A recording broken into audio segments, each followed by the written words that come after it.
Okay.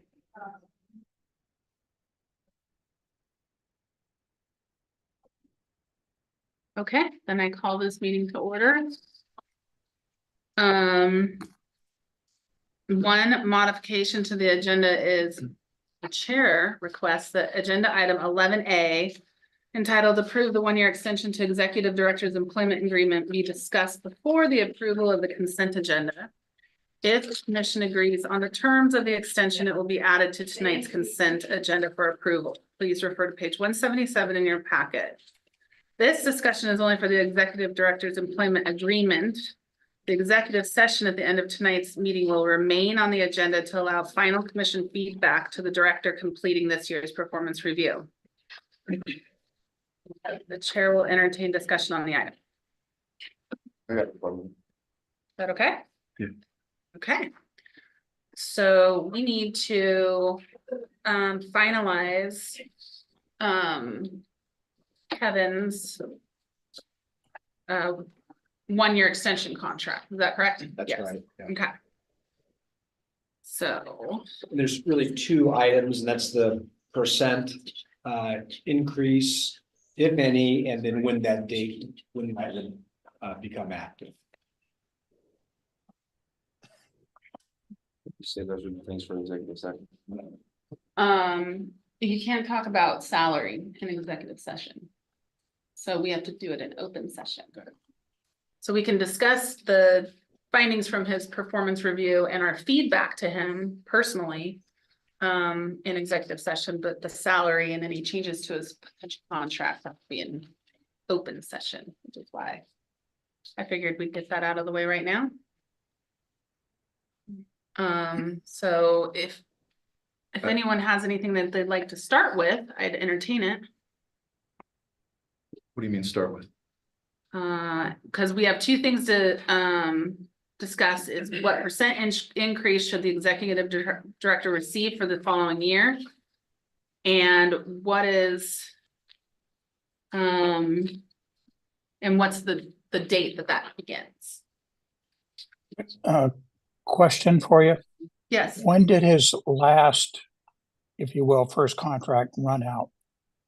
What date would we have to back this up to make sure that it's in line? it It's was like October, September. October 1, I think. Yeah, so we're both right. You said Okay. September.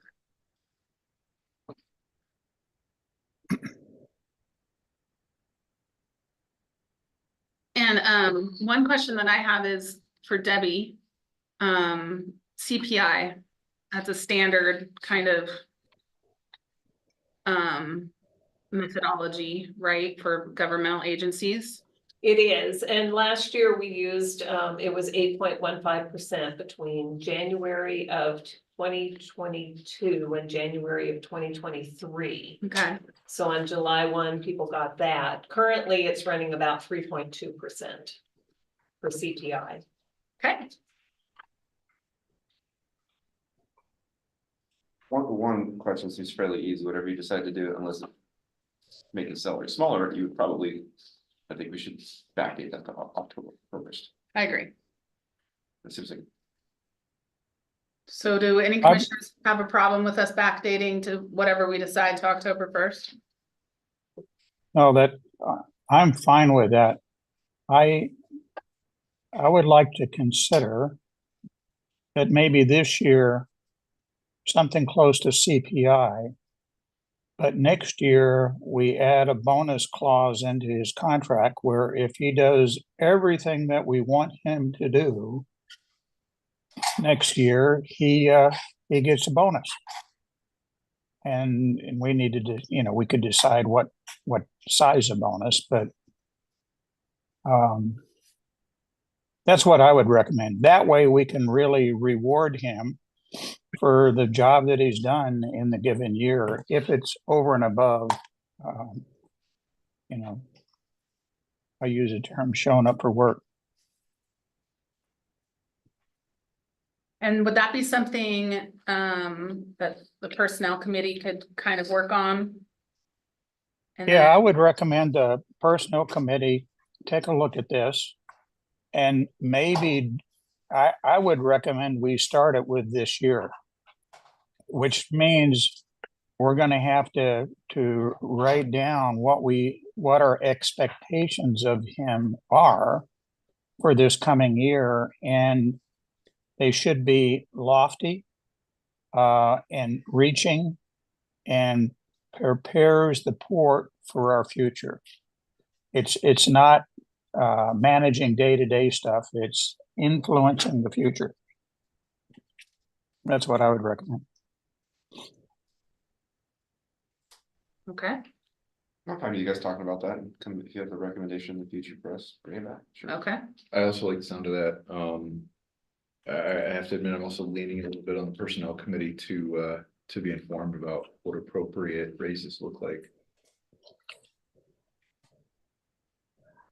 And how do you all feel about, for this year, doing kind of a CPI bump for Kevin, and then having this discussion be ongoing as the personnel committee kind of looks at what's standard, what's happening in public agencies, and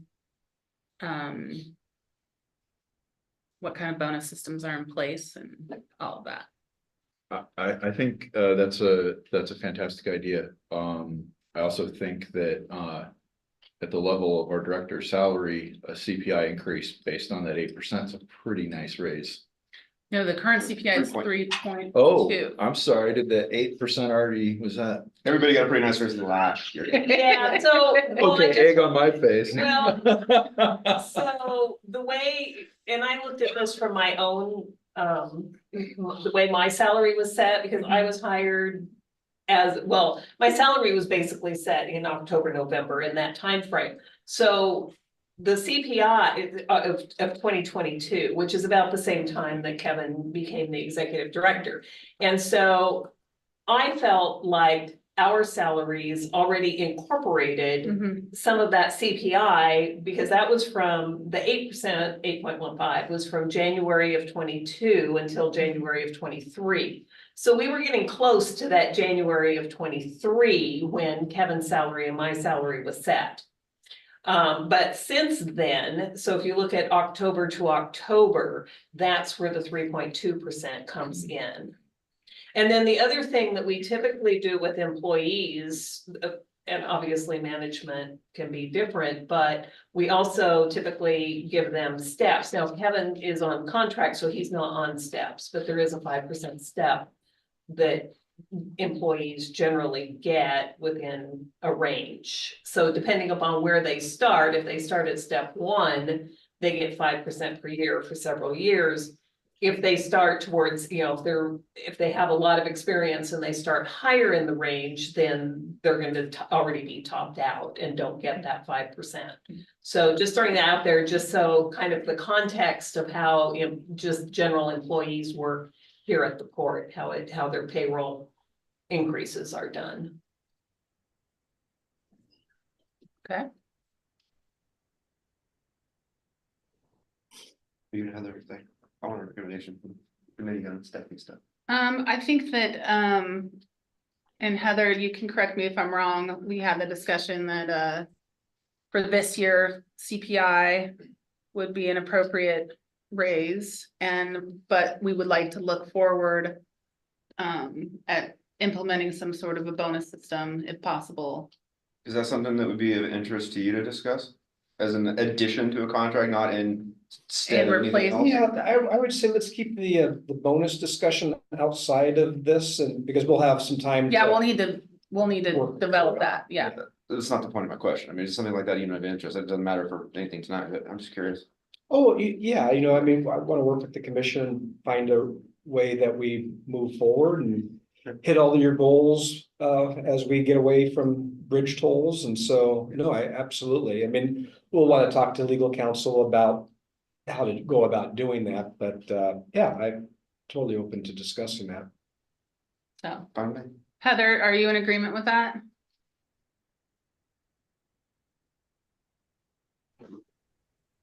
Oh, can you hear me now? Yeah, now we can. Okay, sorry, I was pushing the button wrong. Yeah, I am in agreement with that. I think the CPI is a minimum. But I think that's a good starting place. Okay, 3.2, is that what it is? yeah. Okay. Do you need a motion? What do you need? If everyone is in agreement, we can just move it to consent. Okay, And if it's okay to backdate it to October 1, then it could just be on consent. So I Mike? couldn't quite hear. So the thought is 3.2%, Correct. 3.2 and retroactive to October 1st. Correct. And then we'll, For this. personnel committee will explore the option of a bonus system moving forward. Yeah, I think I'm in support of that.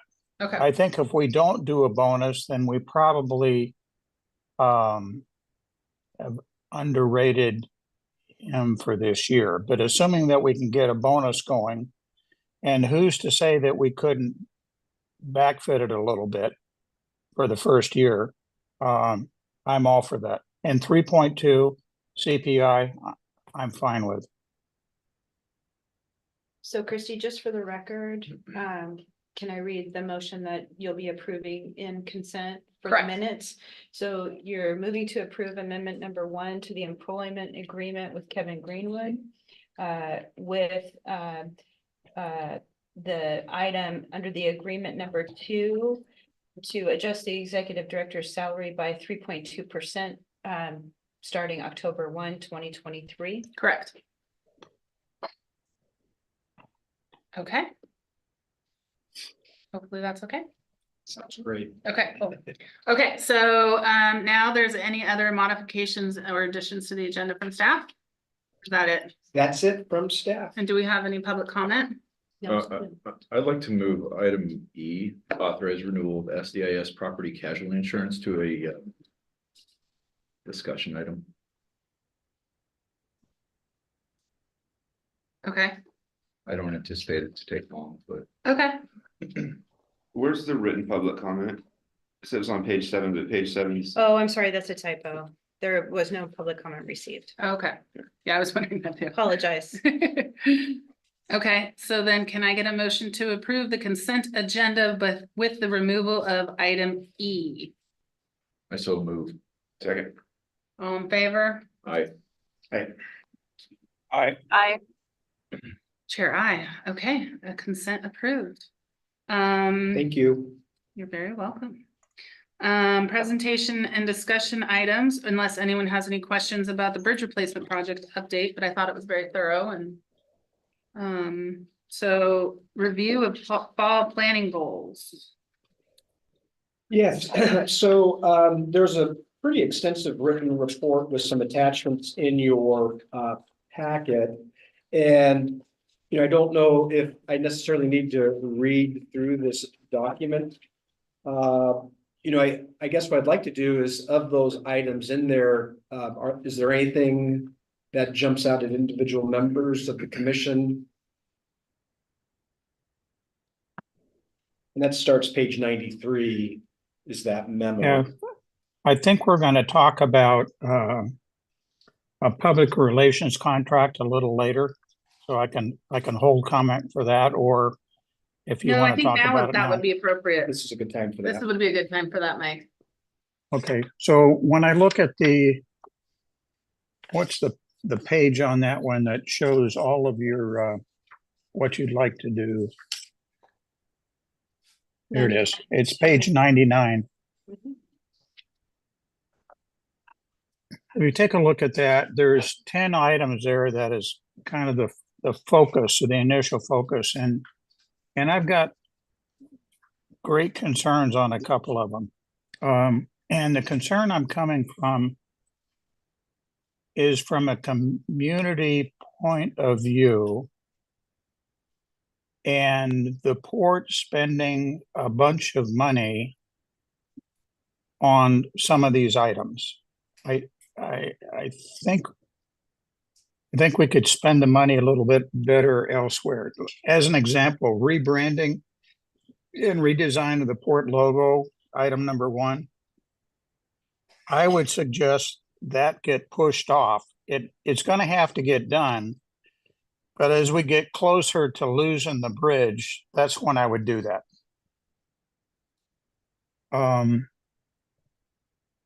When I take a look at 24 press releases, that seems like an awful lot to me. Instead of just putting down a number, I think we ought to be putting down types of topics that we would like to communicate instead of a raw number.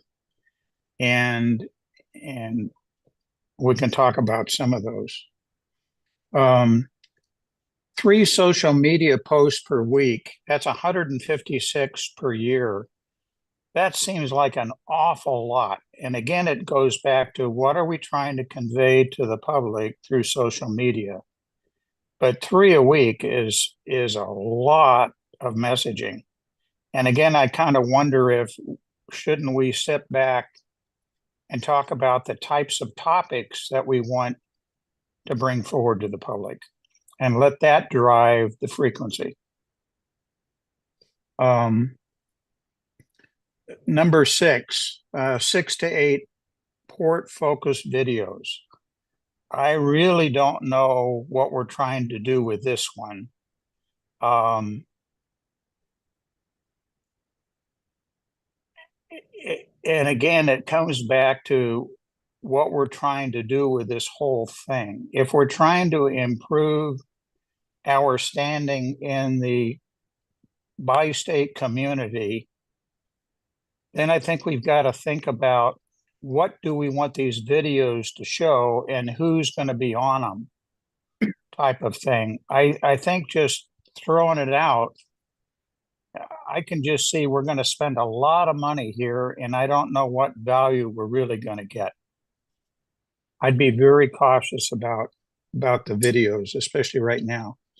Bridge Centennial Celebration Support. I'm an absolute big supporter of doing something with the 100-year-old bridge, but we've got to be sensitive that there's a lot of people that are upset with the port, quote, of collecting all these tolls over the years and all of the stuff around that.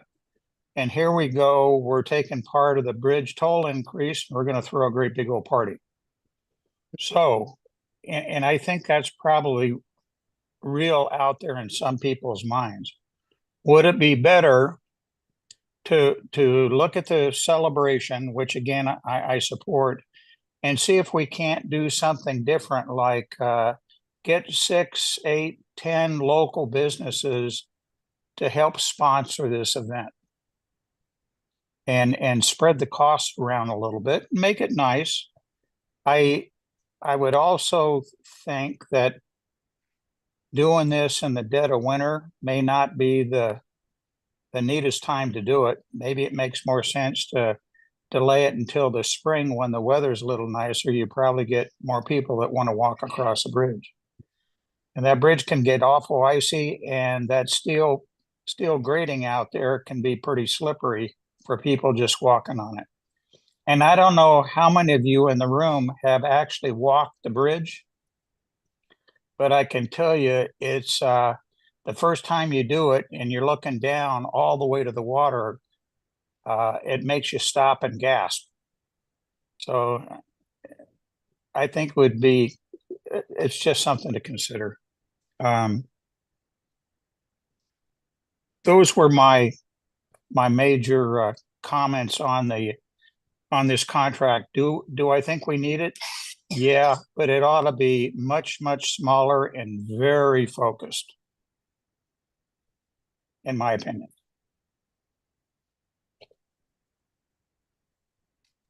That's the comments that I have on that one. Do we want to talk some more about that? Yeah, Other views. I would, I agree with some of the input that Commissioner Fox has made and disagree with some other points. So I just want to outline that real quick. I actually think strategically now is a great time to consider rebranding and redesigning our logo, because it helps. Part of what you're going to hire a PR firm to do is to promote the port and sort of the direction the port is going. So I actually think that's timely. I also think that the social media posts, maybe that's just an estimate, I'm not sure, but a lot of people in the community are on social media. And like, I'm not one of them really, but a lot of people are on this stuff and they see it, and it's a great way, and it should be cheap. A social media post does not cost a lot of money. That seems to me like huge bang for the buck on outreach. And I think you do want to blast them around 3 times a week. I think you want to get what the port's doing in front of the community's faces and make them aware of what we're doing. And they're like, oh, look at that, look at that. So I actually am in favor of lots of social media posts. I'm in favor of the rebrand and redesign. Videos, on the other hand, who's going to watch those? I'm concerned that videos just disappear onto the internet. It's there if somebody clicks on it. And, most people, I have friends who do professional video work, and anything over a few minutes, most people they're not going to watch it. And videos, professional ones, they're very expensive to produce. So I guess if I were looking at what I want a PR firm to do, I think the best use of money would be to scrap videos entirely. On the issue of the Bridge Centennial, I've been talking to people in the community about that to gauge what people think about it. And I would have to say the initial feedback I've received is a lot of excitement. Several people suggested to me that we get in touch with the running community. This is a unique opportunity to have a 5K run across the bridge. And they say that people will travel from all over the country to do that because it's a once in a lifetime opportunity. And there are people that are just running nuts, and they go around and they do these races, they get the t-shirt. That could pay for the costs of doing a bridge event. You get tons of people signing up, paying to do the fun run or whatever across the bridge. And you have a few different options. You do a 5K/fun run where people can walk it as well. So that brings in Commissioner Fox, your recommendation of getting businesses to underwrite the cost. There are businesses that will want to sponsor a fun run. So you get money from that. You get money from actually running the 5K. And that can help out with the cost of doing something like that. But there are some concerns, and I agree it's important to warn people that they might experience vertigo. But I think it's a great idea. So Would you do the run in December, or would you try and push it to when the weather's a little nicer? That's a tough question. I don't really feel qualified to opine on that. I don't know how treacherous it is on foot at this time of year, or how treacherous it can be. And that might be a big concern. Maybe this is a summer thing, but it's also important to consider that we wouldn't want it to coincide with other activities that bring people into town. It's a great thing to have kind of at a different time than our high season. So I'm not sure. I just think the idea is a really good one.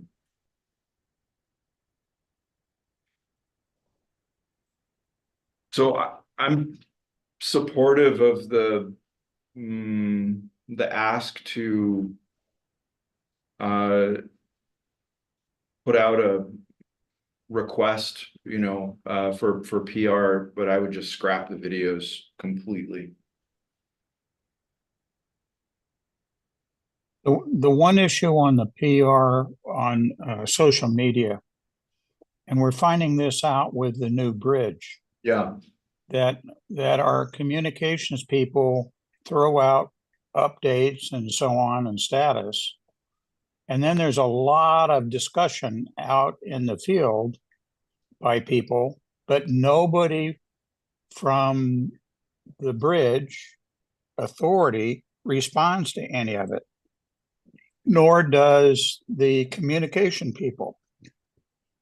So all they've done is they've kind of thrown something over the fence and then put some distance between it because we're not dealing with the outfall.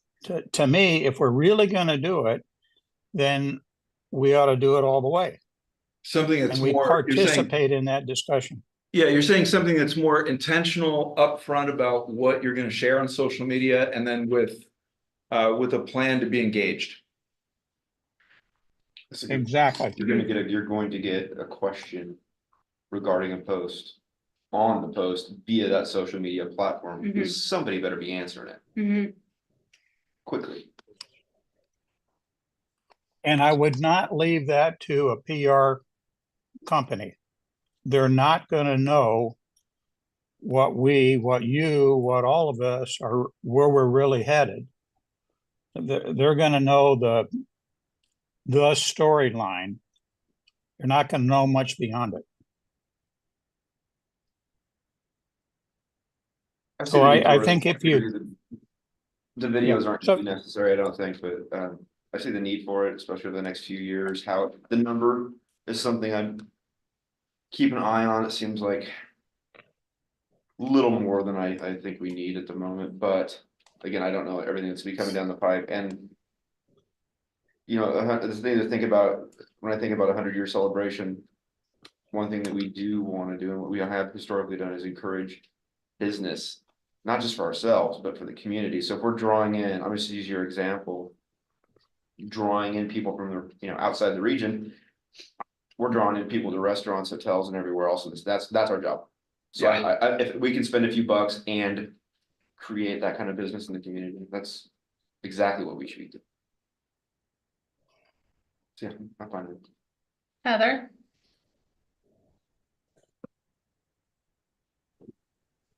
Hi. I was thinking if a PR firm could tell us, like if we had a set budget for PR and we could just tell them, this is what our goal is, what is a package that would best deliver that goal, and would it include video, and maybe have somebody that is really an expert in that field tell us what they think the best package would be for our budget. And as far as a Centennial Bridge thing, I was just wondering if selling tickets to cross may be a good idea. I kind of like the idea of making it more of a local event than trying to make it so crowded that maybe it doesn't feel safe for the locals to walk across. But I do like the idea of really promoting it.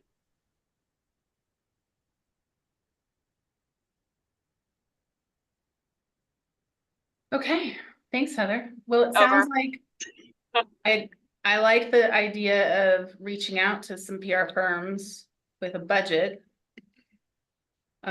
Is the commission comfortable with that budget that is, well, we won't know it until the procurement is released, so we do need to give them a little bit of direction, I believe, on what we're interested in, and maybe we'll get some feedback from them as to what they feel is appropriate for what we're interested in doing moving forward. I assume it's gonna be pretty focused as well as what they can and how they do it, because Mhm. PR is a money pit. If you just say, here's a budget, they're gonna spend it. Yeah. It's a money pit on, it needs to be pretty explicit what they're going to do and what they're not going to do and what they need to get okay on. And I assume that's gonna be drawn into whatever contract is out there. Yeah, keep in mind what you're reviewing is a scope of work for the RFP. It's not the actual work plan. Mhm. And it's not the actual contract, obviously. And the reason that we included these frequency numbers is so that when you do get those responding quotes, that they're apples to apples. Mhm. So you know how, it doesn't mean you're gonna move forward with 156, posts a year, but you wanna know what that would cost, apples to apples among those quotes. And so just keep that in mind. I agree with everything that you've said here. This is, in my 10 years at the port, this is the third time we've had this conversation. Every commission comes in knowing that the port could use some PR help, and then starts to wrestle with the issue of utilizing toll revenue for public relations efforts, which is nobody wants that to happen. So how do you do that with a fiscally responsible budget? And, you know, how do you do that in a responsible way? I love the discussion. I actually agree with everything that has been said here. You know, I too am a little bit terrified on the safety of the Centennial, having people walking across the bridge. I have stood on the bridge and didn't walk that far, and I felt really, really uncomfortable quite quickly. I'm the only employee, I think, that has absolutely refused to go up the towers, you know, so I'm not as tolerant to the heights as other people. And so, you know, that's one thing I do think that the commission should think through a lot with, but the Centennial celebration would be a wonderful thing. Just a note on the timing of it, I also worry about it being in December. The lift span opened on April 1st. If you want to do a, you know, a significant date in better weather, that's one date you might choose, is that, you know, the bridge opened in 24 and the lift opened on April 1st, you know, when they had to do the lift. So just a bunch of suggestions there, but I think this is a great discussion, and I'm glad you guys are thinking through this as well as you are. Mhm. If you'd like, I could So- just, oh, One other comment that I had too with this is that with Genevieve leaving, who would we have manage this contract? Kevin. I would be the one managing the contract. Okay. You sure you got the time? I think there'll be more time on the upfront portion. I think as it progresses and there's an understanding of what material's going out, that there's, you know, there's kind of a working relationship that's developed. I think that can be brought back a little bit. Obviously, want to make sure quality control. You know, that we don't, that stuff's not going on the street has typos or is intended to be the Spanish version of the English copy, those types of things, so. Well, I would hope if we're paying an outfit, you're not having to look at spelling. I mean, Right. I would give them one freebie and then I would go after them after the second one. Yeah, Well, and I do think, I agree both with Tor and Ben that, engagement, whether it's a port designated person or, you know, this is your week, this is your week, this is your week, and split it up so that we're all watching stuff. I don't engage on social media, but recently I ended up doing it because there was just there was a great post that you guys did, and then there was such a vitriol discussion of misinformation. And I finally posted like, here's a link to the bridge project. You should go look at that. And it shut the whole thread up like really quick. And so I think we need to get better at just putting those little snippets out of here's the information that you guys are complaining about. Yeah. Or concerned about or don't understand. So. And that's So also. Christie, I think the across board. positive of what you just said was you jumped in and clarified and pushed back on comments. Yes. That's a huge difference from sending out a message and then sitting back and watching it fluster. Right. I really like what you did, and we're doing a little bit of that on the new bridge now, because there's, even with all the information we're sending out, there's still a lot of people that don't have a clue what's really going on, and they're making stuff up.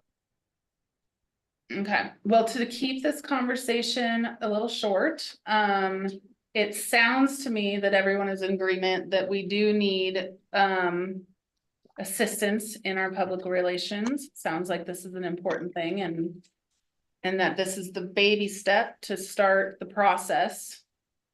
And if we can give a thumbs up to start the process. Did you have agreement on whether or not to include the rebrand item and the video production item? Should we, so we can issue this RFP, we need to make sure you So are on agreement. for the with that. record, I'm in favor of going ahead. Yes, rebrand, no videos, do the RFP like that. Okay. That's my thoughts. Yeah, that's fine with me. I think I agree with that. Heather, Mike? I'm fine. Yes, on the rebrand, and I'm sort of neutral on the video. I go either way. Well, in the videos, I think is something we can always add on and down the road. I think getting the relationship with the PR firm is the first and foremost Yeah, we're thing. just trying to get quotes that Yeah. are apples to apples at this point, Yeah, so, you and know. Video introduces tremendous swingy price issues, and so Right. we can just, by getting rid of those from the quote, Simplifies things. it simplifies it. Yeah. Exactly. Okay, well, it sounds like you have good direction. Yes. Excellent. Oh, more on any other commissioner have anything about the fall planning goals? You have the mission vision. Yeah, so I'll headline that for Okay, starters. what page is that on? On, the staff submitted ones are now page 97. And there's a little overview on page 95, Thank you. and then we have an intentionally blank page to Mhm. enjoy. Yeah. So I did a lot of thinking about this, talking to, again, different people and looking over the proposals. I guess what I felt through reading the proposals is all the proposed mission statements keep repeating the current mission statement, but in slightly different verbiage. Basically, the port exists to improve the quality of life and stimulate the economy. You know, and given that, I guess my personal feeling is that maybe we just keep the current mission statement, but we hone in and narrow down our vision statement. The vision statement and the values statement that we've got in our strategic business plan, there's a tremendous amount of overlap. The values talk about transparency and collaboration and things like that. And my own feeling is we don't need to say that in the vision. The vision is supposed to be how you are achieving the mission. So how is the port going to, stimulate the economy? How is the port going to enhance quality of life? Looking through these visions, I identified 4 themes which keep rising to the over and over again. They keep coming forward. And this is true in a lot of port districts as well. With the exception that we have a little bit more of a recreation focus being an agricultural / resort town. So I think a vision statement that was just very simply said that the Port of Hood River fosters commerce and recreation. Those are kind of the things that we nurture in furtherance of our mission, while providing outstanding environmental and fiscal stewardship. That covers our 2 big responsibilities, environment and money, especially in this next period of this next 5 years, getting this bridge built. That seems to me to be like a nice laser focus vision that captures how we're going to achieve the mission. We're going to nurture commerce, we're going to nurture recreation, and we're going to discharge our responsibilities of environmental and fiscal stewardship. So, I mean, I really liked a lot of these statements, and what I'm doing is I'm basically shamelessly stealing from all of them to come up with that statement. So that's my proposal is we keep the mission, we keep the values, and we slice the vision statement down to something that's specific like that. So. Thoughts? I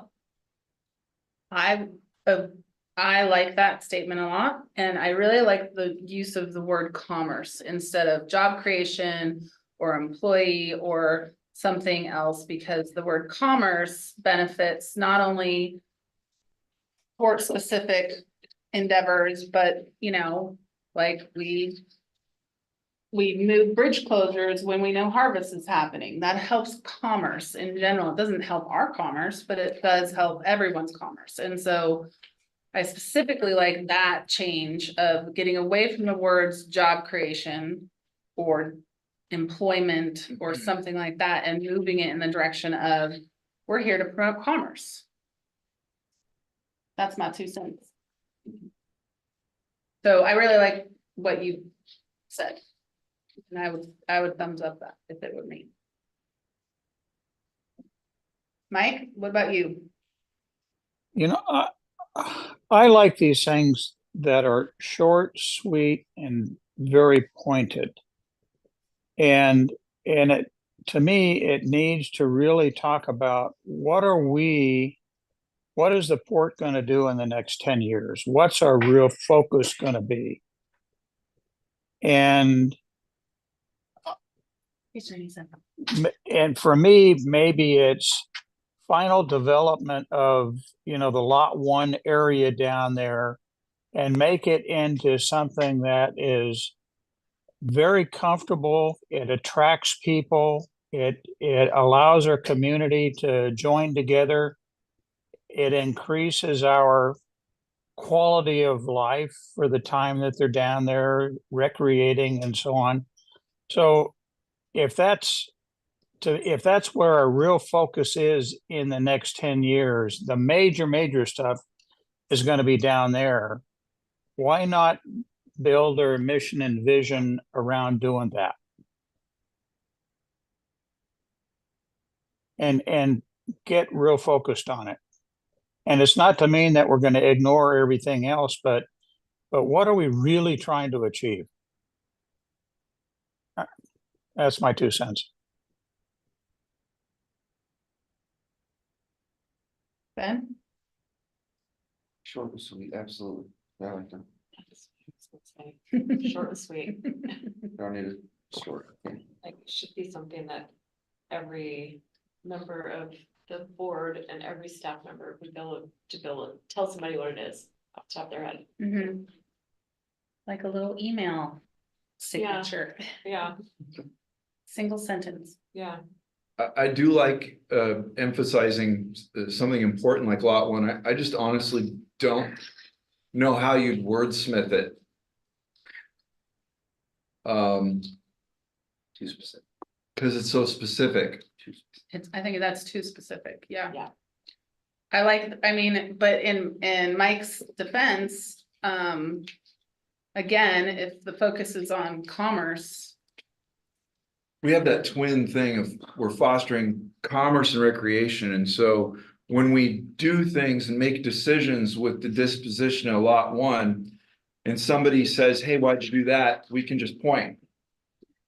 Commerce and recreation. Commerce and recreation, so that rules out building a warehouse there. Yeah, And I think it's more than just lot one. I can see down by the marina, I can see that point out there where the cruise line comes in. I can see the whole river shore area there is what we're talking about in the next 10 years. Mhm. And I agree with you, we're doing it for commerce and we're doing it for recreational enjoyment. And that's not bad.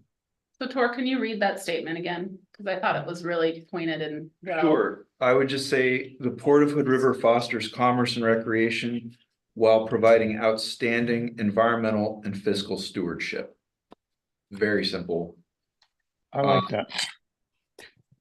It kind of covers our twin aims and our twin responsibilities, and we have that real focus right now on fiscal stewardship. So It's a big one. we can be pointed about it.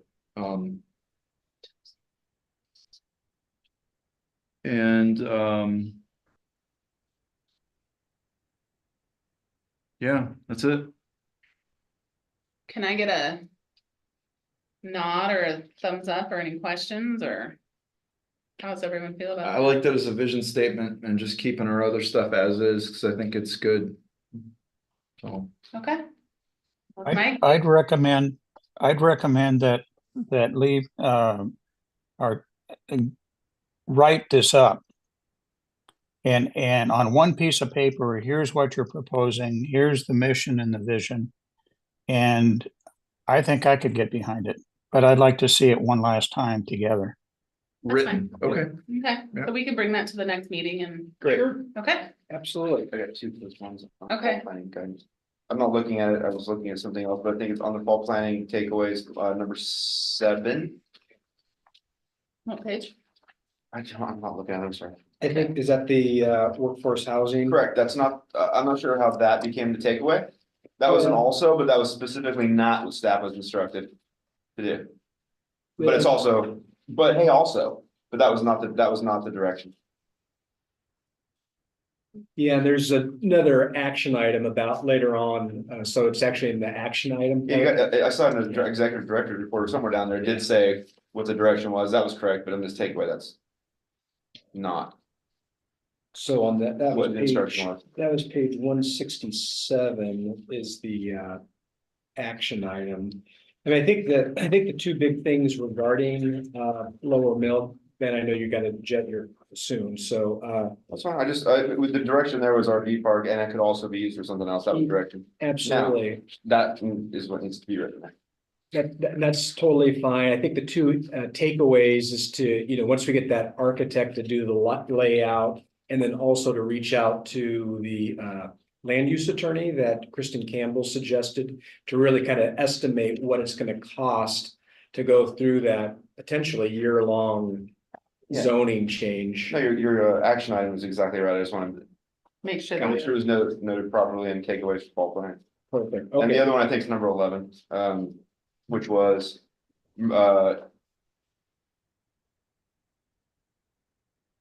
South Apron. no, excuse me, the east, the Newport building, whatever that's called. That building. Oh, Marina yeah, East. Marina one. Right. Yeah. I wanna see what you're thinking there, but the way that takeaway reads to me is permanent home. That has the potential to be high, and we discussed this, very high value commercial land. The greatest best value for that, no one can argue with me that that should be the port's office only. As part of a larger development, great. For now, perfect, but I don't know that we should be spending a boatload of money to make that into a permanent facility right now before we ever discuss some really valuable potential commercial land. So it read as permanent home, and that was not what the commission said. Got it. And I wouldn't argue that would be a good idea or the best use of that property. But well, for now, I completely understand, so I just think it needs to be temporary until Yeah. it's not kind of language.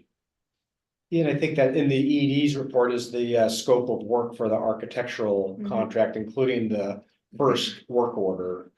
And it's kind of agnostic on that case, because at the end of the day, we need to make sure our staff has the space so that they can actually work, especially up at the front. mhm. But I guess it is kind of silent on that issue and. I guess I just don't want it to be like, hey, look, we said back We're then, that's done. gonna be the Yeah. permanent home, we're like, Gotcha. probably not the best use, so. That's not a problem, yeah. That's it. Did anybody I've else got have one any- other one. I've got one other one that's on page 105, and it's waterfront plan for sustainability.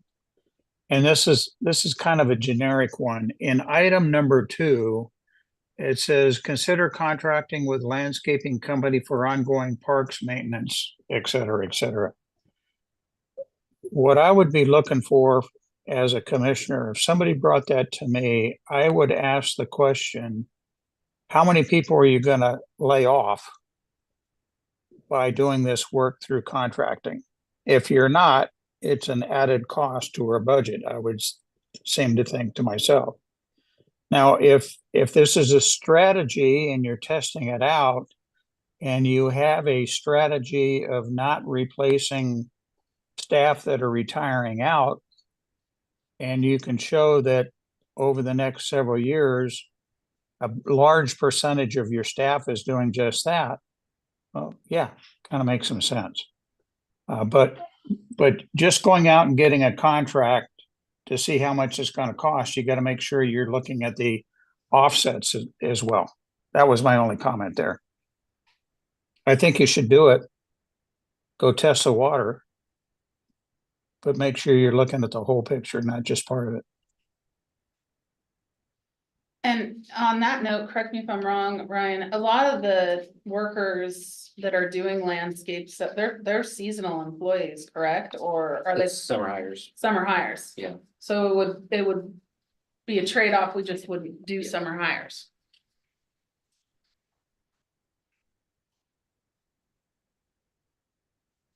Just one thing I did want to bring back to your attention on page 117, and that's the roundabout at Second Street. You know, one thing that I think we still need to kind of clarify, and you know, we're gonna work with the city, we're gonna work with ODOT to try to find grants and other partnerships. But I just want the commission to know that if for some reason those do not come through, then the port's going to be on the hook for the balance if it's going to continue on. You know, and so that's just one of those things that I think that maybe we didn't really pin down at fall planning, but I really wanted to come back to that and make sure everybody understands that. And also we are we're looking at an owner's rep contract because I think with Jen moving on and she's really the anchor point for all the grant writing. We're gonna need some more muscle in that regard. And so I think between that and then managing the engineering along with the relationships with ODOT and the city, I think having an owner's rep come in and kind of manage that, and that would take some of the pressure off of Greg as he's working with our tenants and other projects that are kind of getting a lot of steam. I mean, there's a lot here from the fall directives, and so We also got some time sensitivity too that makes that even more Yeah. pressing. exactly. So I do want to develop that scope of work for an owner's rep position and then share that with the commission. It's in work right now, and so I will get that in front of you before that gets released as well. But just want to make sure that there's general understanding and consensus that that's a good strategy for the roundabout. I like it. I like it too, because there's gonna need to be a lot of coordination with the city and the stormwater situation, and having someone dedicated to focusing on that will be a good idea. And I think everything else, unless there's other items, I don't know. So I've got another thing in the fall planning goals on page 129. So this is something on our bridge maintenance committee that we've discussed. And I know Commissioner Fox and I are both loath to pay this much money for maintenance manuals, but feel it's long overdue and a really important aspect to keeping the bridge safe for the remainder of its life. I don't understand something on here, and Commissioner Fox, maybe you can explain this to me. $70,000 for adjusting live load bearings. Can you explain what that is? Yeah, I can, but let's ask, is our maintenance manager here? Yes, We can do that too. yes, You notice how I went, Well done. yes.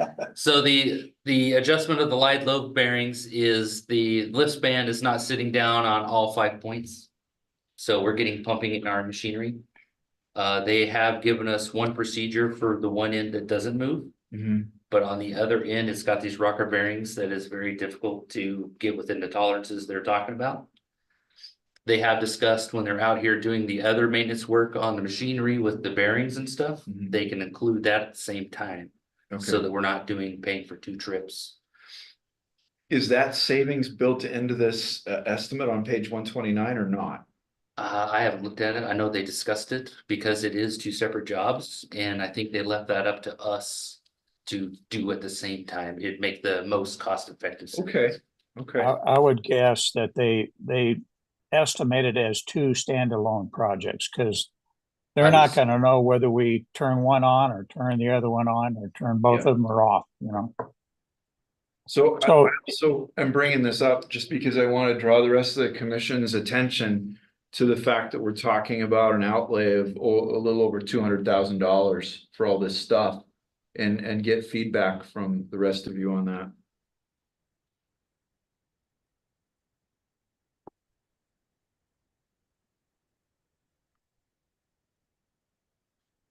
So why don't we talk a little bit about the risk of not doing it? Fire away. Discussion was all centered around what is prudent to keep it safe and, And I think we have a consensus that this is a prudent decision if painful financially, but Yeah, some of it, Heather, should have been done decades ago. yeah.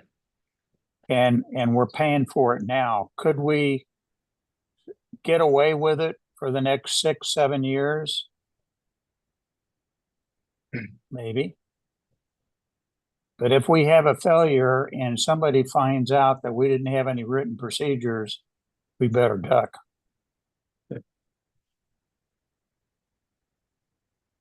Ben? It's a lot of money, but also. Can see the need and. Yeah. Something you have to have. It's probably something we should have had a long time ago. yeah, and I remember we did discuss. What if something happened where we had to bring somebody in that doesn't have the The wherewithal. verbal hand down, audible, I don't know, Mhm. if somebody had to come in from the outside to take care of something and there was nothing written down, it would be. It's all kind of tacit knowledge dramatic. and you lose it. Yeah, Mhm. yeah. How long will this take to develop? I can get a response back. I'm not quite sure. Well, the answer is 5 years, like, okay. Yeah, right, after. It sounds like it should right be- now Ryan has, I mean, it's very complicated because things are out of skew and. So it's- That part once is, that's fixed, then the written. Portion should be easier. I feel most of this should have already been done when they installed all the equipment. Yeah. I would have thought we'd have had a manual when they did that, just that's standard practice, but I had never seen. Do you think that it could happen within? And obviously prioritize what needs to be written down first. What are the most complicated and most important things? And I mean, what do you think? I agree with Ben. Is this a 6-month project? Is this a? For coming up with the manual, Mhm. I think it could be done in less time than that. Okay, The one item that'll take a little bit of time since, if we're gonna do all of this work with West Janney, we will need to go out and get 3 quotes. It'll be an intermediate procurement since it's just under 250. So there is a process kind of developing that, but West Janney has helped us in the past to do that. okay. I think just a heads up, and correct me if I'm wrong, Kevin.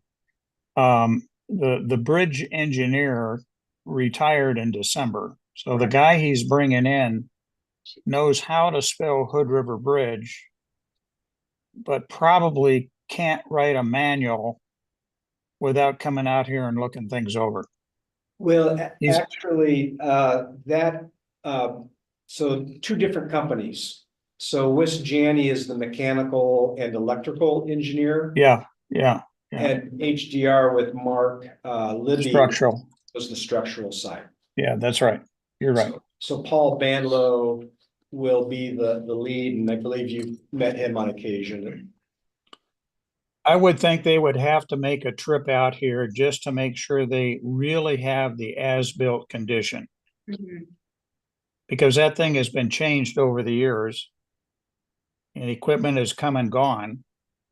And if you can write the procedure, you want to write it to the current state of equipment that you got out there Yeah. and the controllers that you've got and so on. So, yeah, I'm personally guessing 3 to 6 months is what it's going to take. Not full time, but it includes a couple of trips.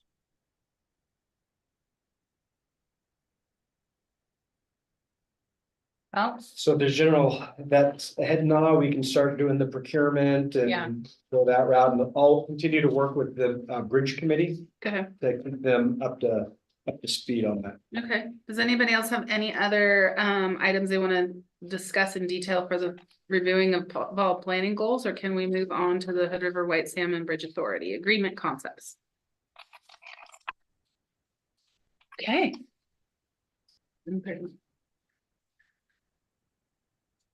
So I guess this is you and me. We sent out to everyone for review. This is the high level. Here's where we want to go with this bridge authority by state port agreement.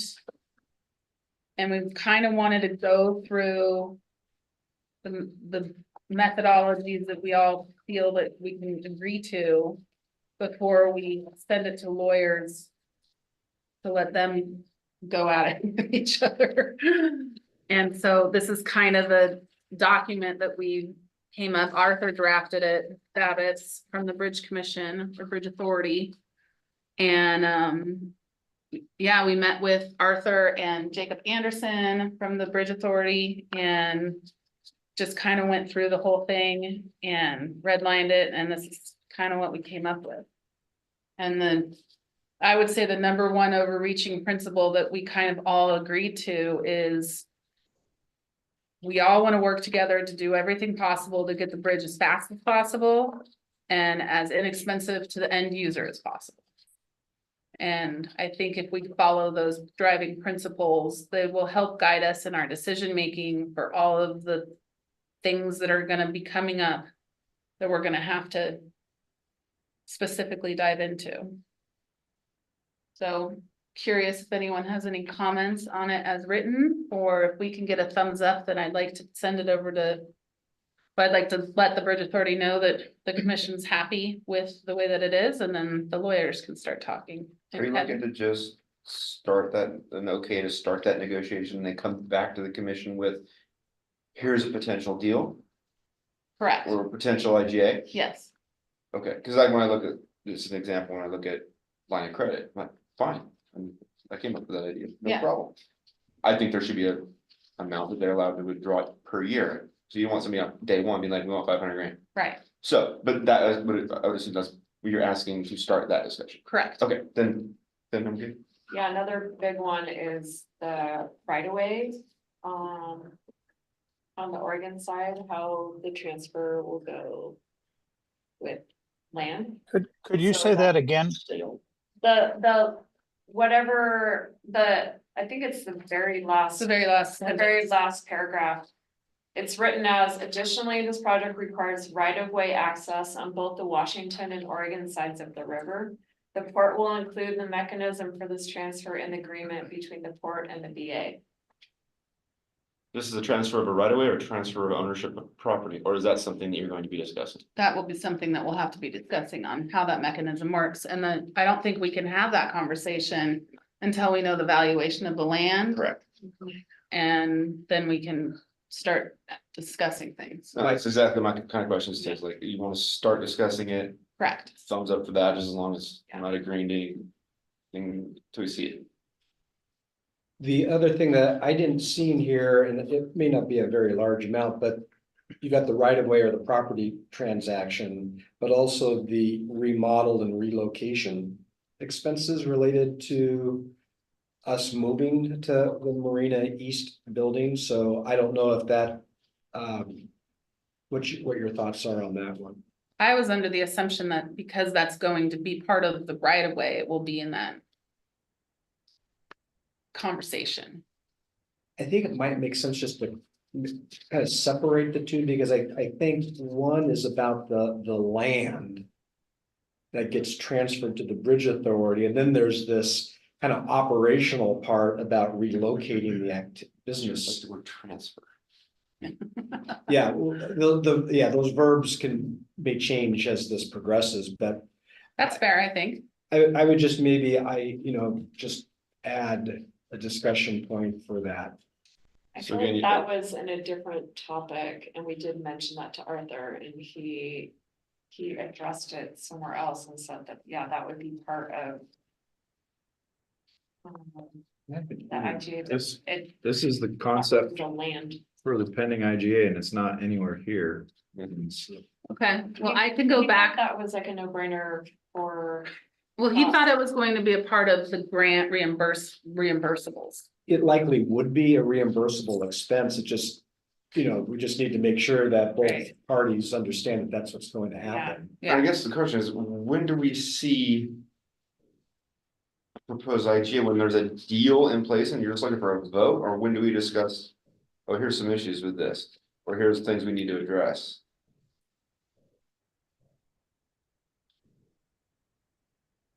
I guess we Well- would need to see this again before to discuss it, right?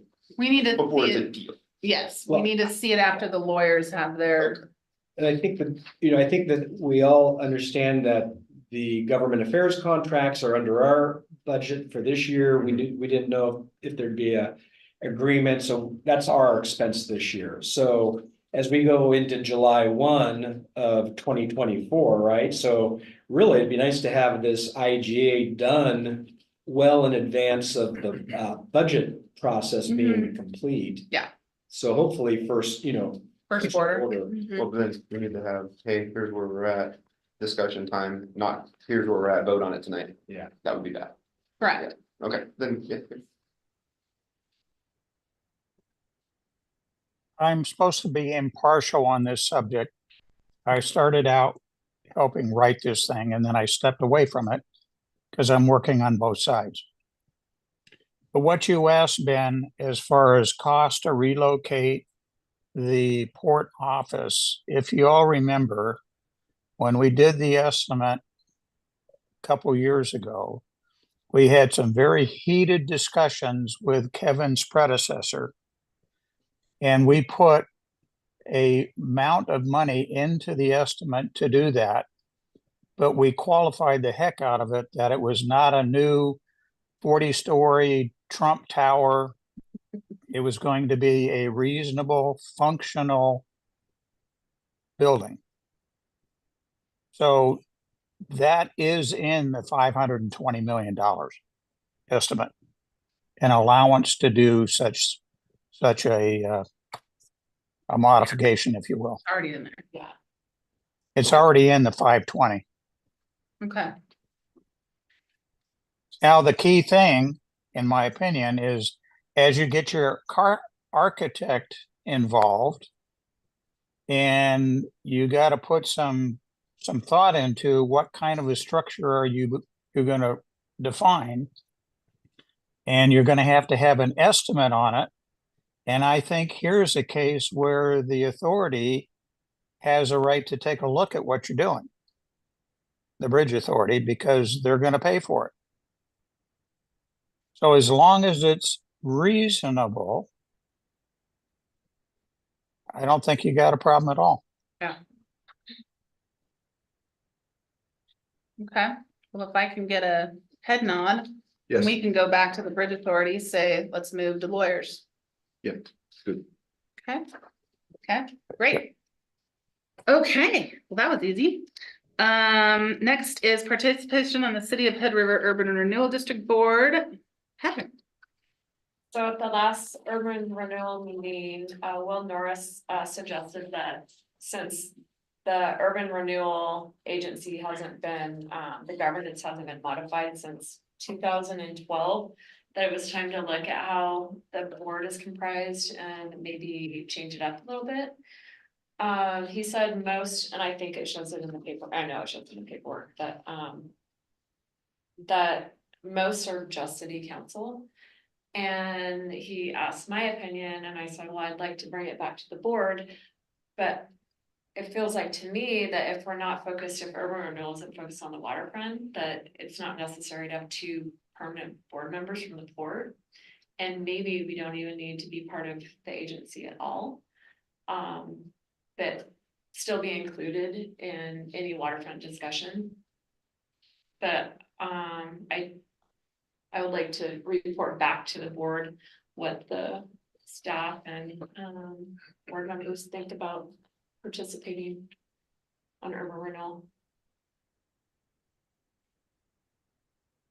Well, I was on urban renewal before you were, and I know their focus is 1,000% on the west side and Heights, and there's no discussion of anything port related, and so it doesn't seem like, in my opinion, that there's a necessity for you guys to sit in those meetings any longer, because it really doesn't affect us. That's my 2 cents. I agree. Mike, opinions? My opinion is if you don't see a value that comes to the port, or we have unique insight that adds to the dimension of that committee, I would say we pull back. Or, Yeah, I don't see a need for, I think it can just be a city thing. okay. So, I agree. Great. So, Kevin, do you want to report back to Will Yeah, and say that the absolutely. commission is okay with them reforming themselves and I will write eliminating a letter us? out. I'll, if you want, I can bounce it off of you just to make sure I got it right and we'll get that sent out. Okay. Okay, great. Executive director report, Mr. wait. Green. Wait, sir. Wait, Yes. remember we moved the, we moved. the- Oh, I'm sorry. E authorized. No, that'll be an action item, right? Or do we want that as a discussion? I guess it would be an action item, yeah, sure. Yeah, that's what I was Okay. thinking. Yeah, Okay. no, all good. So good, good. executive director report, Yep. Mr. Greenwood. All right, well, I think most of the items in the report. I don't need to read those to you, but I do want to celebrate Genevieve. This is her last meeting with the Port Commission. Before I get up, I'm gonna say a couple of words about Jen, but Patty Rosas is our new executive assistant. Congrats. So that offer was completed yesterday, so she'll formally start January 1, so she'll have a rest of this week to work with Jen, and the following week, if she so chooses, to come and start setting up her office. So anyway, I just want, let's come up here and I want to get this on the camera so everybody can see it. Will you text me? Yeah. So Paul Thompson, I don't know if you've been in this town for very long, you know Paul Thompson. This is, these are his vessels or bowls that he makes, and you were saying that this came from, what tree did this come from? Paul said it was a mimosa tree that was taken down on Pine Street, and I think I know the exact Exact tree, tree, yeah. so- I mean, oh, I'm sad, I'm taking that, took that tree down. So it's been inscribed here for Genevieve Scholl. This is from myself and the full commission with Genevieve, but it says Deputy Executive Director, Port of Hood River from service from 2014 to 2023. So just want to give you this, and I do want to just say, let's get a picture here. Oh, okay. I won one. Great, thank you. We're gonna miss you, Jen. Oh, I'm gonna miss you guys too, thank you. But I do want the commission to know exactly what she has meant to this port.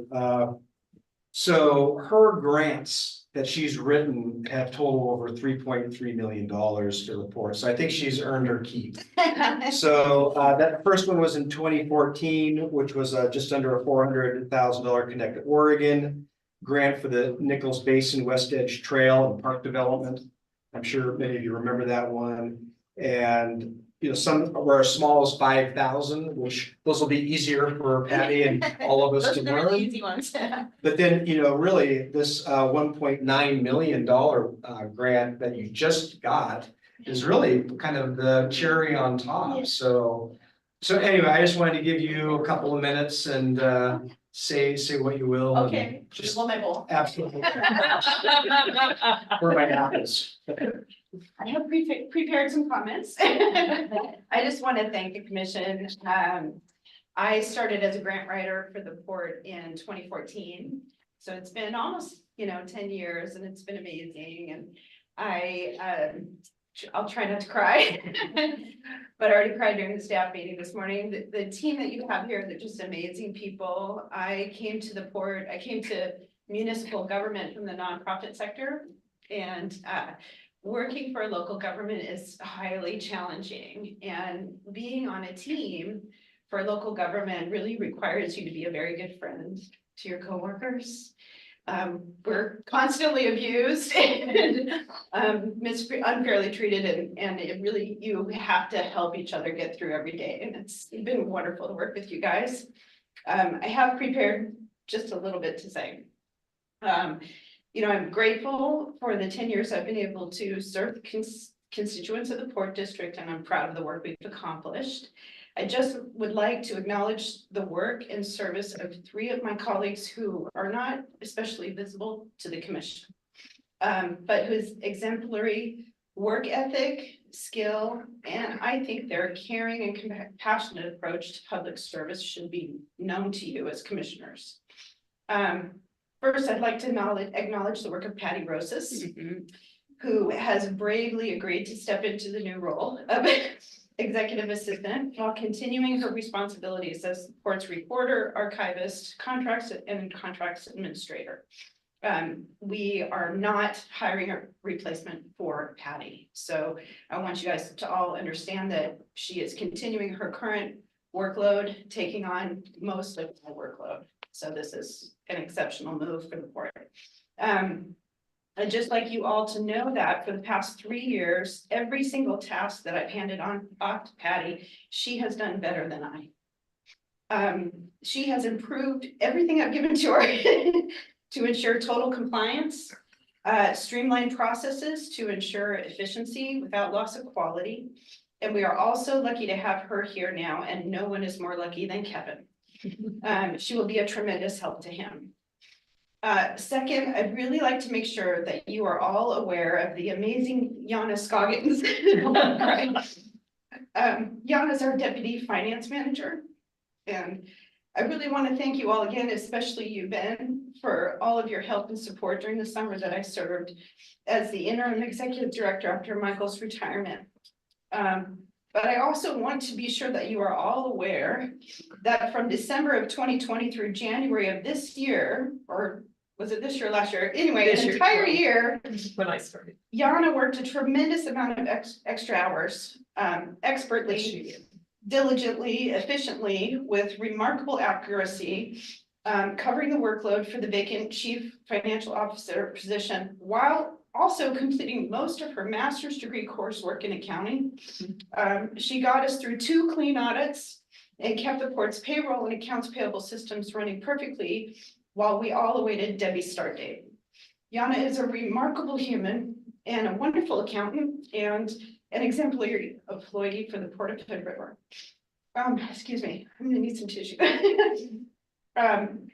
Finally, it's very important to me that you are aware of the work of Marcella Diaz, our office manager. Thank you. Sorry, I'm getting emotional. They're just really amazing people.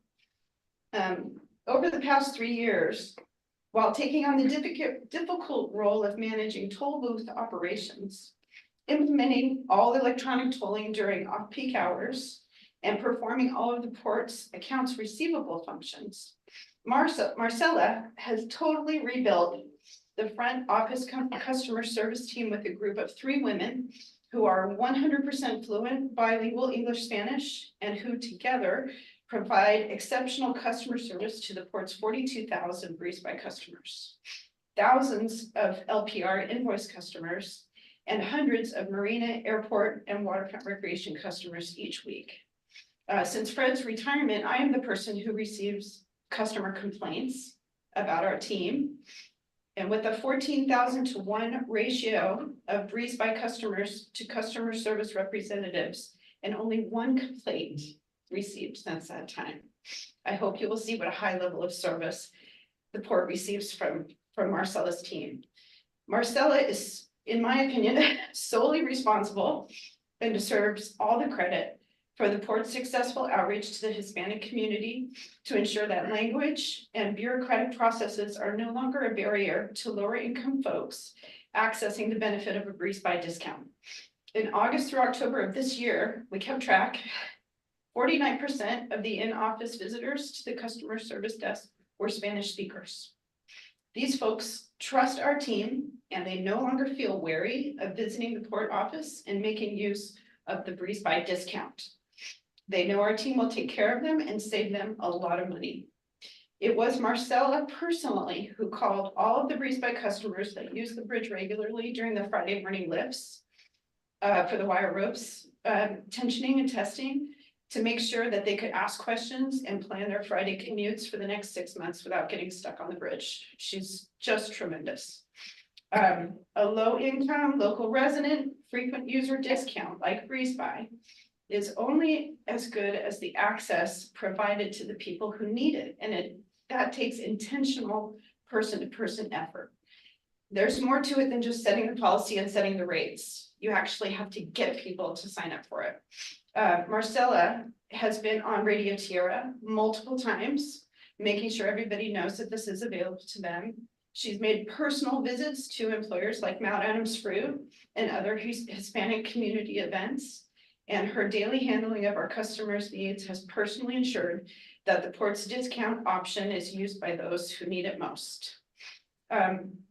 Going forward in the coming months and years, among all of the tremendous work that you'll be undertaking for bridge replacement on the waterfront and Lower Mill, I really urge you to support Kevin and Debbie's efforts to invest in the continued professional development of these three remarkable women.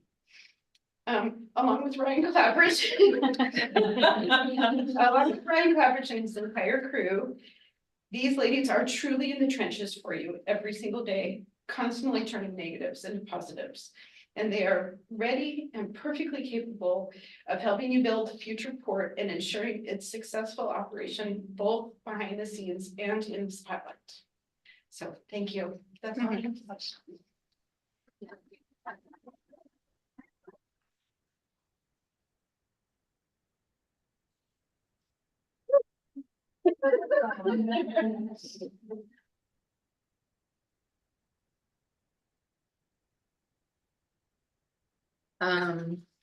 You will be very missed.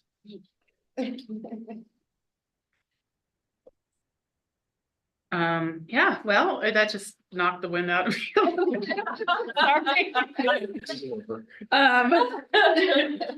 Okay, thank you, Ben. Kevin, is there anything else that you wanted to add to your report? Yeah. No, I don't. Can you top that? No, I think I just wanted you to hear this from her, and we just had a wonderful staff meeting today, and we've got the Christmas meeting or Christmas party on Friday, which you're invited to. We'll be here from 1 to 2 to spend one more lunch hour with Jen and the whole team, so we hope to see you. It's gonna be crazy. You've heard, huh? I was supposed to be inside and all. I'm bringing my homemade baklava. Can think about that. I do have, Thank you. You do Oh. ask in your, you have a question in your. Where are we here? Here, you do have a question in there, whether we're gonna prefer, which day we're gonna prefer in January for our. Oh, right. If, yeah, so there are 5 Tuesdays in January. Obviously, the first Tuesday is not gonna be particularly good since that's the second.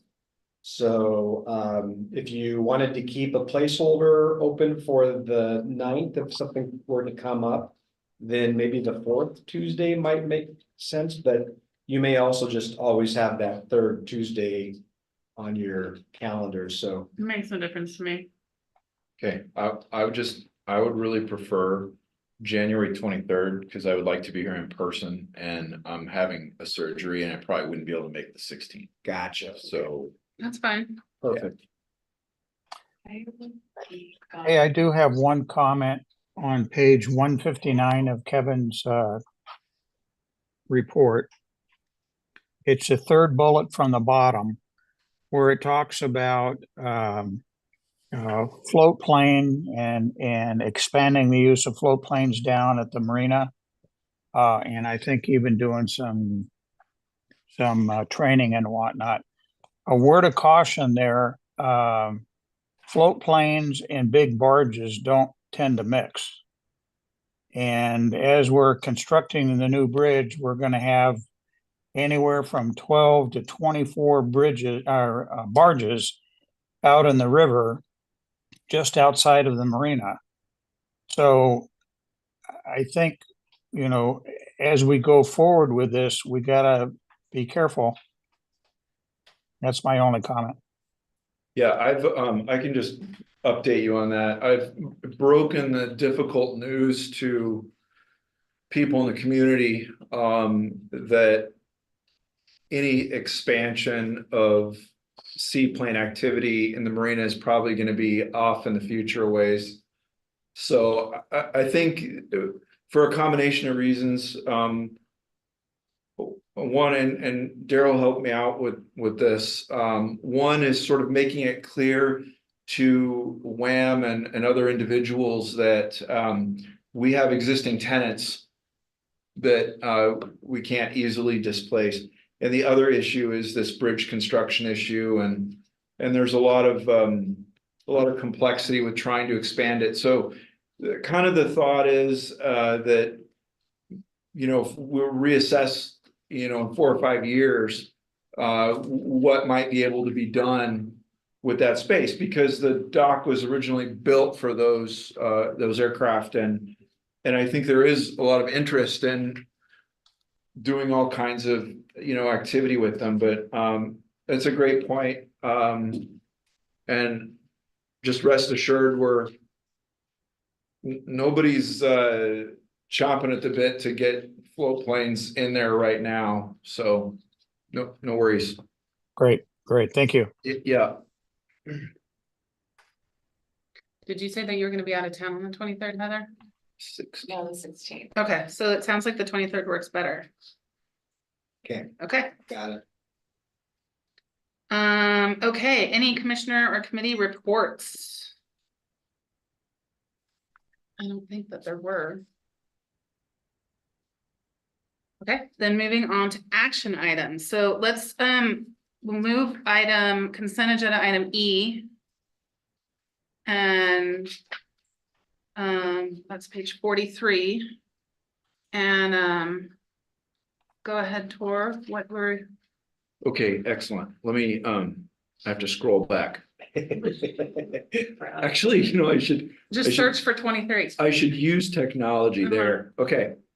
So I guess this is a question, for our CFO. It says on page 43 that, the SDIS policy will see an increase of 21.26%. I read through all of this and I don't know where that number is coming from. That was comparing last year's premium to this year. So, And I apologize, because I don't have last year's information in front of me. right, it's here though. Let me scroll down to it and I'll tell you what page I'm looking at. I'm leery of these massive insurance premiums, and so I kind of dug into this.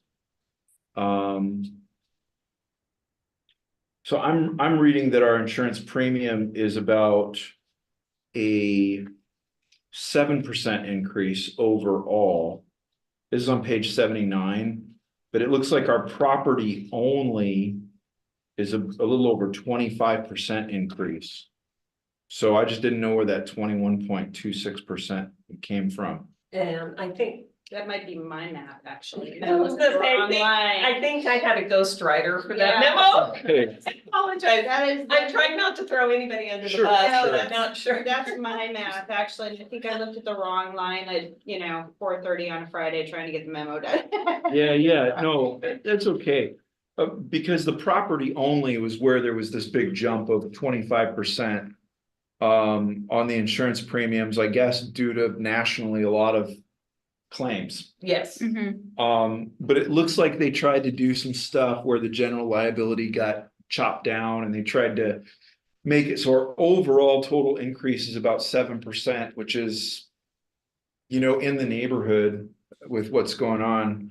And I've asked our insurance agent to take a look. We actually don't have any deductible on like vehicles and things like that. So I've asked him to look into that and see, because the port could set aside a reserve to cover deductibles if it would make a noticeable difference in our premium. I'm not sure if it will, but I have asked him to look into that. Do you know how our premiums compare to similar organizations in Oregon?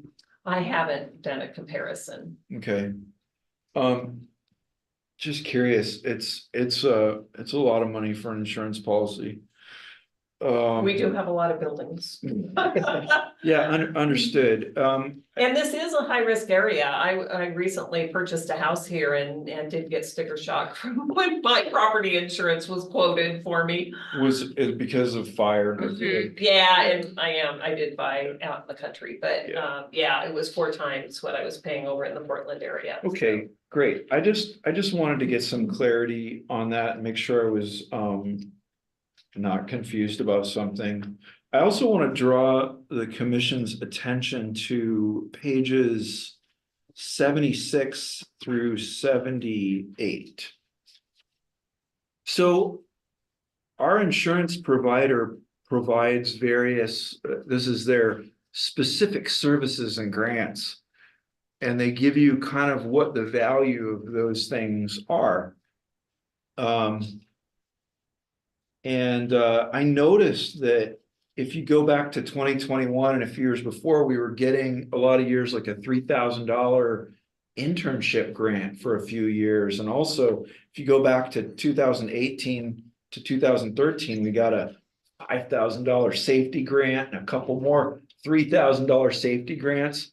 Could we be jumping through a hoop to get those every year? Yeah.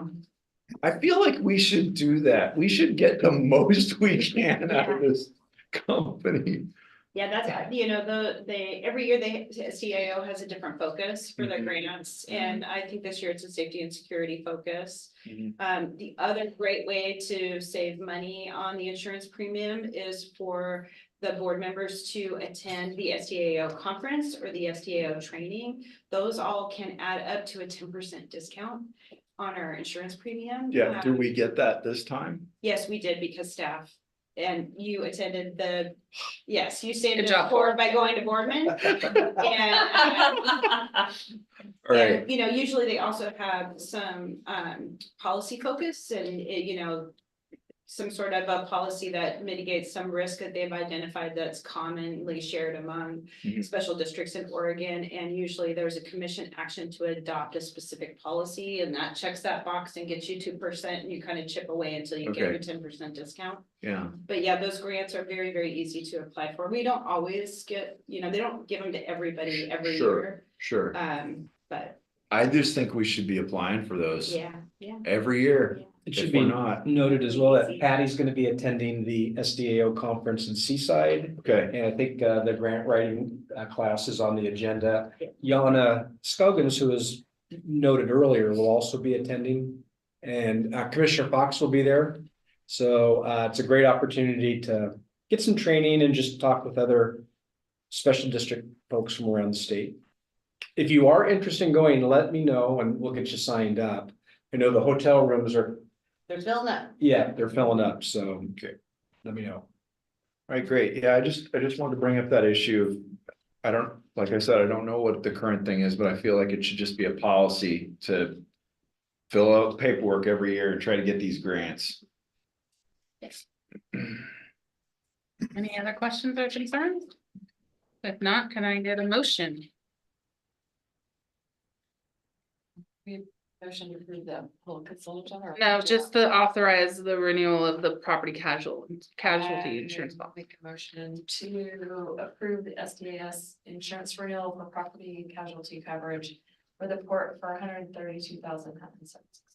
Second, Any discussion? All in favor? all right, Aye. Aye. Great. Action item A, authorize staff to pursue land use application for Lower Hanover property, Mr. Greenwood.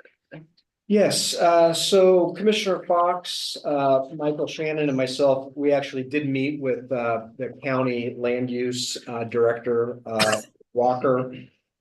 In November, and as you can tell in the packet that there's a pretty lengthy process to go through. There's a lot of ways to approach this. It's everything from like what Ben was alluding to earlier about something more long-term and permanent versus what Commissioner Fox was talking about in regards to workforce related to the bridge. Clearly, the county is more receptive to a finite interim term related to the workforce on the bridge replacement effort because of all those jobs that are going to be coming in. But I don't think that we necessarily, or the commission doesn't necessarily need to know exactly what it's going to look like up there or what the land use application will say. I think at this point, we just need to start building you some cost estimates for the land use process. Once the architect gets on board, figuring out what that's going to cost, some operational costs, so that pencils out or you can make that judgment. Have you had an opportunity to talk with some of the different county commissioners about this? Yes, I think Commissioner Fox has. Yeah, what kind of a informal read are you guys getting from our county commissioners? Well, actually, I've only talked to Arthur on it. I Okay, haven't talked to any other county commissioners. I've talked to other people in the valley. And the consensus is well, it's a mixed bag. From local government, it seems they want to make sure that this is temporary. They understand the need for it, and they're kind of supportive of it. They're not supportive of a permanent, some kind of a low-cost housing unit sitting there forever. mhm. But they understand the implications of construction of the new bridge. I've talked to a bunch of neighbors who are kind of plugged into a lot of the local communities. The consensus that I heard was they're in favor of it for the short term. They'd have to think about it more for the long term. We actually had a discussion with a business, the glass company right next door, and David, what's his name, Kevin? Windsor. Windsor was all for it. He wants it to be permanent. He would like to expand his business, but he can't. There's not enough housing in the area for his workers. Right. And he has times where he needs temporary housing for workers of a few months. Mhm. He can't even do that without putting them up in a hotel someplace. So he's very much for developing that into some kind of a low-cost housing, do it initially for the bridge. He sees the benefit of that. And my personal opinion, and I think what Kevin's asking here, is not to proceed full-blown go-ahead. I think we need to invest a little bit of money to do a little more research on this, and it would include a really gross layout. How many facilities could we put in here? What would it likely cost to do it? How much could we get for it, revenue? And just to make sure, how much would it cost to remediate at the end, assuming you had to take it all back out? Now, with that said, the way I would do it, I would design it, pull in all your utilities, assuming that it's going to be there long term. So in 5 or 6 or 7 years from now, when the decision is made that you're either going to leave it there or take it out, we've got it sized and it's ready to be made into low-cost housing, probably through the use of mobile homes. So I think we should go ahead and invest a little bit of money to see what kind of a return we could get off of this. Thanks. Anyone else? If not, can I get a motion? I move that we authorize staff to pursue the land use application for the Lower Handle property. Okay, can I just jump in? We can discuss after the motion. Well, can I suggest? Oh, yeah, please. Another motion. And just let me know if this is Yeah. okay. I'd recommend a motion to direct staff to Mhm. work with an architect and land use attorney to prepare an estimate for the approvals, design and construction of an RV trailer park in Odell. So just more specific. And it's because we don't want to do the application quite yet. Yeah, until the land use application will be later. Yeah, so, So move. from that point. Yeah, I move that we direct staff to work with an architect and land use attorney to prepare an estimate for the approvals, design and construction of an RV/trailer park in Odell. One second. Any discussion? If not, all in favor? Hi, Aye. Hi. Keep going. Let's great, go. thank you. All right, commission call. Anyone, Load limit, there's a big one here. what? Action item 7B. Oh, yeah, that. Load limit, Mr. Greenwood, page 173. I mean, I know that we already have talked about this and Yeah, the one discussed thing, it. the one thing I do ask, if you do approve this tonight, is to allow staff to look at the signs. We don't have the old signs. And it's gonna take, we need to put together a schedule for the implementation of this. And so what I would recommend that if you approve this, that you allow staff to prepare a schedule, we get all the signs on in-house, and then we start the public relations component of this as well. Okay. So just a little bit of flexibility as far as when we actually put the signs up and it changes over, but and we would be communicating that, you know, as early in advance of that with a specific date as possible.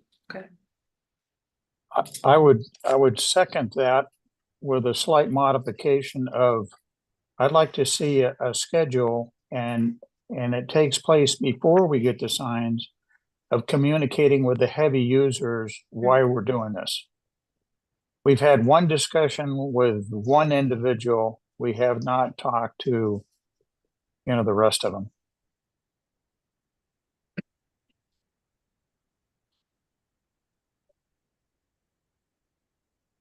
I think that's fair.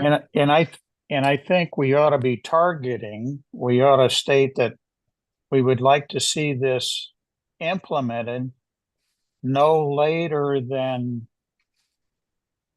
well, you're seeing traffic now with timber, right? And some aggregate. But you're not going to see fruit for several months. Well, that's not true. They're clearing out their houses now and sending the fruit out from non-Adams. I would say, what's a reasonable date, Kevin, to have it up and operating? Full one. Let's, Those are the easiest ones. Jen, I'm thinking 2 months, by the time we 4 bends or something. get Yeah. the signs and. Follow-up question on the outreach to the heavy haulers. One of the things that happened, even with several months of notice of when ODOT lowered the limit originally, was that especially with the timber and the aggregate, they had already bid on contracts, calculating their shipping costs at a certain level. And so it really damaged their business because they had already bid on projects based on being able to cross the bridge. And that was a significant complaint that we received when we first lowered the bridge. So, maybe what you want to do is do that outreach to the heavy haulers and give them some assurance of some kind of a soft landing. So at least the next project they're bidding on, they're going to the Dalles and calculating that mileage properly in their bids. Perfect, okay. Well, and I heard that from Mount Adams Fruit as well. The word of caution I would have there is those are the trucks that are damaging the bridge.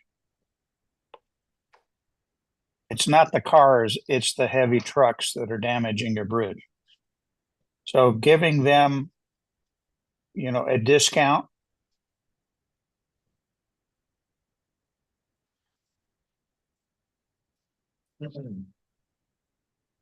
Staff isn't recommending a discount for the heavy trucks at this time. No, I think just a little additional Time. time to plan, for them to plan. Is what we're. So it's a good time to communicate right now because at least for aggregate, it's a slower time of year, so. Give them some time. All right, we'll incorporate that. I'll put a schedule together and share it with you the next time we get together. So do we need to do a motion to adopt the resolution, or do you want to come back with a more detailed schedule? You know, it's sure, I'm reading the resolution, it actually doesn't, doesn't actually have a date other than the fact, it doesn't say anything about when it's going to be implemented. It just says that it will be December Well, 9th. why don't we modify the resolution to say, and this will be adopted, as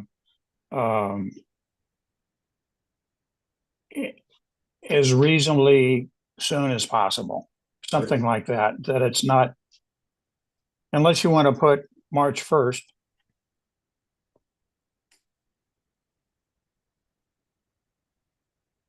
Yeah, I feel like we can use the motion more or less as stated and let staff implement it on. The question is, I guess, is our fellow commissioners, do you want to see a schedule before that gets implemented or not? I don't need to see one. I just need to see it implemented as soon as practical. Okay. So I would just move that we adopt resolution 2023-24-9 with the modification that staff put together implemented by March 1st, 2023. I'm fine with that. Or, excuse me, that'd be 24, wouldn't it? 2024. Thank you, Daryl. Is that? I like the 23.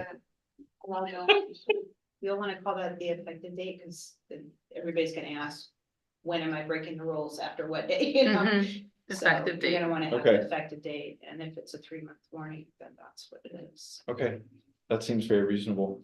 So I move that we adopt resolution 2023-24-20-9 with an effective date of March 1st, 2024. Second. Second, All in favor? Aye. Aye. Okay, Thank you. now commission call. Let's start with 4. You have anything that you'd like to say? I just, the airport committee, I guess there was a lot of discussion about the former SDS hangar. Some concern that, the commission had decided to purchase the remainder of the lease on that for, is it $200,000 or $250,000? $250,000 was spent on that hangar, and I don't know. There's some confusion about what the port's strategy or plan was to monetize that hangar. And I'm just concerned about that. It's an old building. We're kind of like limping along with it, and the input from the airport committee was definitely keep renting it to get something for it, but just a push to us to make a decision about, are we going to really invest the money to bring it up to commercial standards and then try to find a tenant, or B, perhaps mount an aggressive campaign to find a commercial tenant who's willing to sign a long-term lease in a build-to-suit type situation. Because at the current rate of remuneration, it's gonna be a very, very long time to pay off that property, so. I don't know, I wasn't here when the plan was made to purchase that building from Wham, so I don't know what the thinking was. The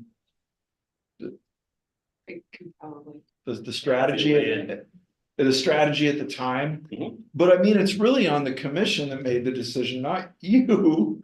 Yeah, Yeah. I agree. You guys set the policy. We are the mechanism of operations. Yeah. And so we had an opportunity to invest in a facility at the airport, Mhm. knowing that ground lease is negligible compared to an actual lease. Right. There was presumption, and I've got to shoulder the responsibility for the presumed rate that we thought we could get when I'm advertising for a commercial lease.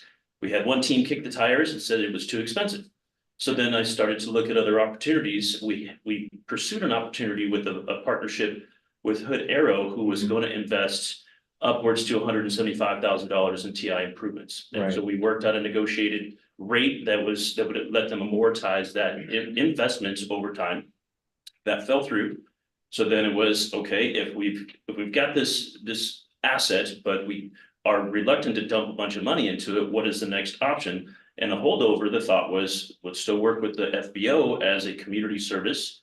It sounds like, and as you mentioned, I brought it up at the AAC meeting to get the receptivity from the committee, because there was some hubbub about whether it's even a necessity or a desire. It seemed like overwhelmingly, my perception was that it's a good asset, but would it be the best plan of action for the port long term? I think everybody agreed that's not the ideal scenario. So we're in a situation where we've got somebody in there, and yes, you're absolutely right. Do we invest the money to upgrade the space or not? That all came out of, because we've been vetting this as a viable option moving forward. And so it might seem to those in the bleachers that things are not moving fast enough, but there have been scenarios that we've been pursuing. Yeah. For reasons unto themselves have not flushed out. So yeah, the feedback from the committee that I remember seeing, and it's in the minutes, was, yeah, keep maintaining a revenue stream while you incrementally upgrade the facility in hopes that you have a commercial tenant that comes along. It sounded like Hood Arrow was copacetic with that approach. So that's exactly where we're at this point. And so we've got $60,000 set aside in our budgets to invest in the facility. I think the hangar doors would take twice as much as that to replace, but we can incrementally invest in it while we pursue commercial tenants. Nobody's knocking on the door right now. We've got a bunch of how do I say, affluent private hangar desirables that they keep saying, well, hey, I want to use it, but there's a reluctance to just give it to the richest person on the airfield and see if we can find a way to utilize it as a commercial function or a community function first. If that falls through, then we have a bargain, well, a bidding war. And then we run the political spectrum of, do we facilitate to the people with the deepest pockets? I know we have to consider our bottom line, but I've been reluctant to approach that from that angle thus far, knowing the political backlash that I or the port might receive. Fair. Right, and my emphasis isn't to cast blame backwards here. It's just we're stuck with a bushel of lemons right now. How do we make the lemonade? It's Greg's job. And again, been incrementally trying scenarios that they have a lucrative component to it, that they worked out. Okay. Unfortunately, we've been hit with scenarios that they've fallen through. So it's not for lack of trying. Right, But I know. we need to course correct and decide. Yeah, I would love if you have a suggestion or some sort of further direction. If you've got a commercial tenant that's willing to invest a bunch of money in TI, yes, let's look at that, because that's what I was looking at before. We're not going to make any money on the short term because the TI improvements and our realization they're going to dump money into it as a built to suit. They're not going to want to pay market share. But in the end, we walk away with a building that has been upgraded to a better standard. So I see value in that, but we need to be able to be patient in the short term. My concern is just that if we're making incremental upgrades to that, yet charging like well below market rate for it. Or I don't want to say market rate, that's a loaded term. My concern is that if we're making all these upgrades, yet we continue to rent it in the current situation, we're not getting the most money we can for the property. That's my concern, that we could be doing better, because we have a funding gap we have to close.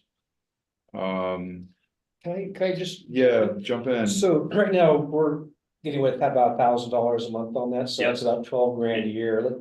For the sake of math, let's say that's 12,500. Okay, Because if the property's 250, I mean, that's what, 5%? You follow my math on that? I mean, that's not that bad. I mean, 5%'s better than nothing. It's better, right, 4% in the bank. So just to give some context on Okay, And that's not to say that the value of the hangar is actually 250. That's just what. roughly paid, right? But what if we could get 1,500? Sure, and that percentage goes up. What if we could get 2,000? What if we Yeah, could that'd get be, 10,000? that'd be awesome. Yeah, it's amazing. I just, I have to agree with a lot of people, aviators, people in the community that the idea that that hangar is, a valuable will provide some sort of valuable community benefit. I just don't see it. So I guess I'm in favor of let's find somebody who wants to pay more for the hangar. I think that's kind of the goal. Yeah, Like reissue some kind of new RFP or. I don't know. Well, I don't think the timing's really right now. I know that the market's just really, we're in a really weird spot right now, and so I think Yeah. that, you know, I think that I wanna move along a little Yeah, bit. and I don't want to pull the rug out from under you if you're in the middle of negotiating something. No, I did, that's why I brought it to the AAC, because I wanted to make sure that it was brought before the committee to consider, and But I think it's good for Greg to be keeping us in the loop of what's happening, and so the commission understands, and we know it's not just out of sight, out of mind, and we're kicking a can down the road. yeah, we had a lease that was approved for Hood Arrow to Mhm. move in there. They were gonna sublease it, and then that That fell subleasee at the 11th hour was swooped out. Mhm. So That would yeah, have been and awesome. the general consensus from Andreas, from the FBO or Hood Arrow, was that it's fine. So I've got no qualms advertising it while they're still in there. It's just, I'm gonna run up against the same issues that I had the first time with the facility is a certain condition. So what are we expecting to get for it? And that's. So Tor, Yeah, if that was a brand new facility, yeah. what do you think you could get for it a month? As a commercial or as airplane storage for private? You know, Whoever will pay us.